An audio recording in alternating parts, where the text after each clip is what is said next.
Isang batang galing probinsya na halos walang nakakakilala noon, ngayon biglaan nang naging isa sa pinakasikat na pangalan, si Eman Bacosa. Mula sa simpleng pangarap, umangat siya tungo sa spotlight na hindi niya inasahan. Sa tingin mo bakit sikat na sikat si Eman ngayon? Dahil ba sa apelyido niya o sa kanyang mabuting puso? At kung suportado mo si Eman, huwag kalimutang mag-subscribe at i-on ang notification bell. Maraming salamat po. Nang unang ipakita siya ni Jessica Soho, hindi niya alam na yun ang magiging unang hakbang sa biglaan at mabilis na paglipad ng pangalan niya. Simpleng feature pero puno ng tunay na emosyon.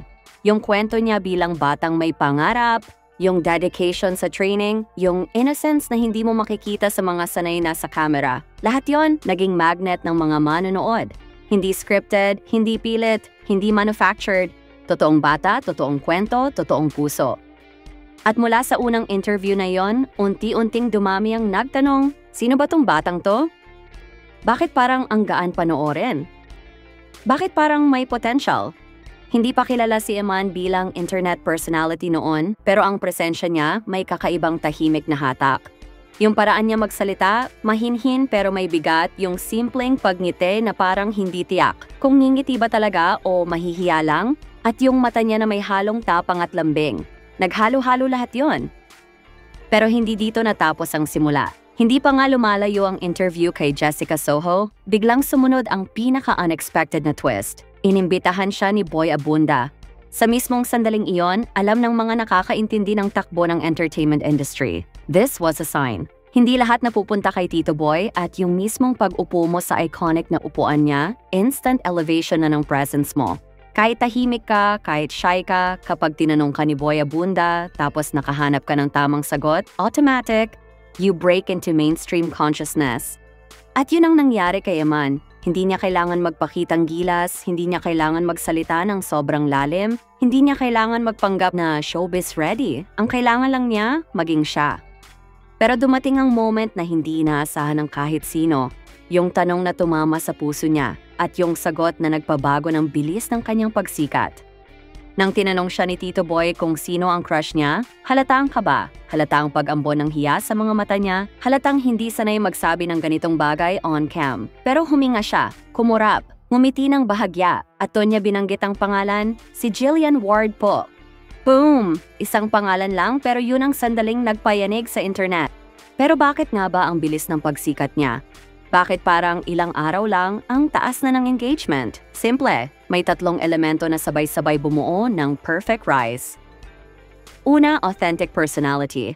Si Eman ay hindi sanay magsalita ng scripted lines. Hindi siya trained sa media handling, hindi siya showbiz polished. Yung mga sagot niya, prangka. Yung kilig niya, halata. Yung hiya niya, kita sa mata. Yung charm niya, hindi niya alam na meron siya. At sa panahong halos lahat curated, yung ganitong raw energy ay parang fresh air.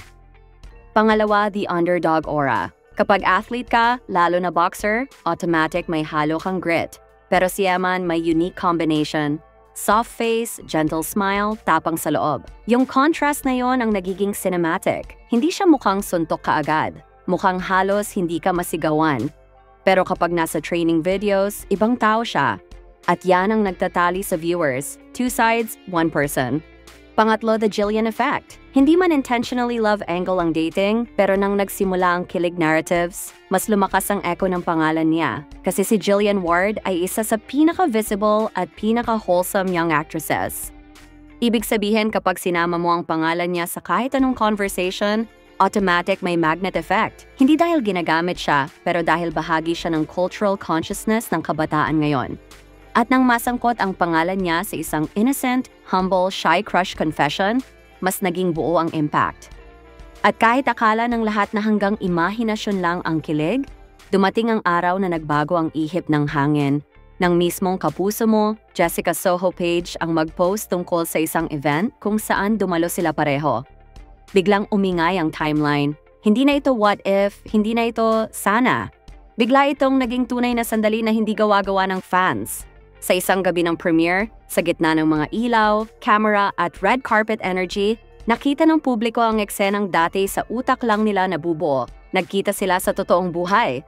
At doon mas lalong nabaliw ang netizens. Hindi na ito clip ng interview, hindi na ito edit ng fans, hindi na ito theory, totoong interaction, totoong presensya sa iisang event. At kahit simple lang, isang pagdalo, isang batian, isang shared moment, sapat na iyon para maging bagong kabanata sa kwento ni Eman.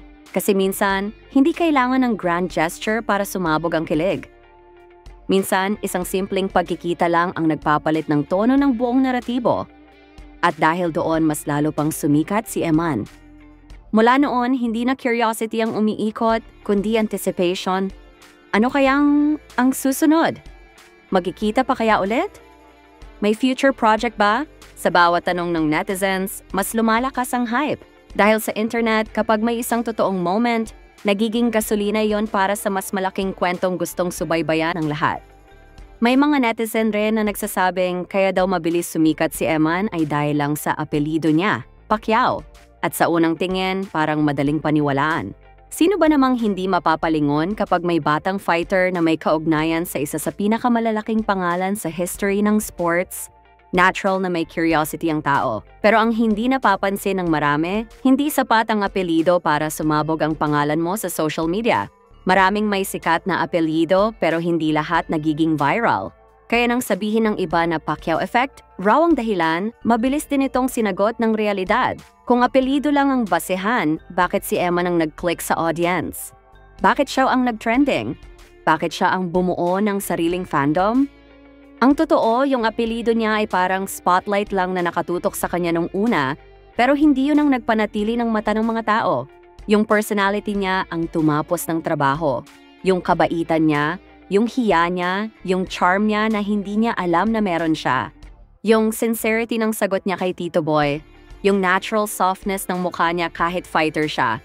Yung paraan niya tumawa, tumingin, magsalita, lahat yon hindi mo makukuha sa apelido. Hindi binibigay ng apelido ang ganitong klaseng internet magnet. Totoo, nagdala ng initial interest ang pagiging Pacquiao, pero ang nagdala ng momentum ay si Eman mismo. Dahil may authenticity si Eman na hindi mo mapapeke, hindi siya lumalabas para makilif sa pangalan, hindi siya nagmamaang-maangan, hindi rin siya nagpapasabog ng pa-cool na attitude. Siya yung simpleng bata na kapag nag-smile, nagba-viral, at hindi niya alam kung bakit. Kaya kung tutuusin, yung apelido niya ay factor, pero hindi yun ang dahilan ng pagsikat niya. Ang dahilan ay yung ginagawa niya, yung pagkatao niya, at yung moment-to-moment reactions na nagugustuhan ng mga tao. Ang apelyido ay pinto. Pero si Eman mismo ang nagbibigay ng dahilan para pumasok ang tao at manatili. At doon mo makikita ang pinaka-cinematic truth, hindi pangalan ang nagpapasikat sa tao, kundi ang taong nagdadala ng pangalan. Kaya ang bilis ng pagsikat niya dahil hindi lang siya isang boxing prospect, hindi dahil anak siya ni Manny. Hindi lang siya isang viral clip, hindi lang siya isang love angle, siya ay kwento. Kwentong nagsimula sa isang feature, umakyat sa isang interview, sumabog sa isang kilig confession, at ngayon patuloy na lumalawak habang mas dumadami ang nakakakita ng personalidad niyang totoo at hindi hinulma. Pero ang mas nakakabilib dito, hindi siya nagpapahype. Hindi siya yung tipong sumasakay sa virality. Hindi siya nagpo-post ng scripted romantic gestures, hindi siya nagka-cash grab, hindi siya gumagawa ng pilit na content. Tahimik lang siya. Focus sa training, nagiging natural lang lahat. And ironically, yun mismo ang nagpapasikat sa kanya. The less he tries, the more people get curious. The more he stays humble, the more people admire him. The more he keeps it real, the more people share his clips. At ngayon, nandito na tayo sa punto na kahit anong sabihin niya, kahit simpleng hello po, may nagre-react. Kahit simpleng pagharap niya sa camera, may nag-edit. At kahit simpleng pagbanggit niya ng isang pangalan, nagkakaroon ng entire storyline. Ganyan kabilis, ganyan ka-chismis-friendly, ganyan ka-powerful ang presence niya sa digital world. At kung tatanungin mo kung ano ang susunod, yun ang pinakamalaking tanong na ngayon. Magkakaroon ba siya ng mas malaking media presence? Malaki ang chance. Maring ilagay siya sa mas maraming interviews, mas maraming public appearances, mas maraming opportunities. Hindi dahil pinipilit, kundi dahil natural siyang nagiging interesting. At sa mundo ng social media, ang interesting, yan ang pinakasikat na anyo ng kasikatan. Kaya ngayon, habang nakaupo ka at pinapanood ang video na ito, tandaan mo, hindi aksidente ang lahat. Hindi lang timing, hindi lang algorithm. Ito ay kwento ng isang batang fighter na naging viral dahil sa totoo niyang pagkatao. Kwento ng isang simpleng sagot na naging simula ng malaking echo sa social media. Kwento ng isang crush na nagbigay ng bagong kulay sa pangalan niya. Kwento ng isang personality na hindi sinadyang maging interesting, pero naging iconic sa mata ng bagong generation. At kung susundan mo pa ang kwentong ito, siguradong mas maraming chapters pa ang darating. Pero ngayon isang bagay ang malinaw. Ang bilis ng pagsikat ni Eman Bacosa ay hindi dahil push, hindi dahil hype, kundi dahil sa isang simple pero pinakamahirap gayahin, authenticity. At kapag nagustuhan niyo naman ang videong to, huwag kalimutan mag-comment, like at subscribe sa channel. Maraming salamat po sa panonood.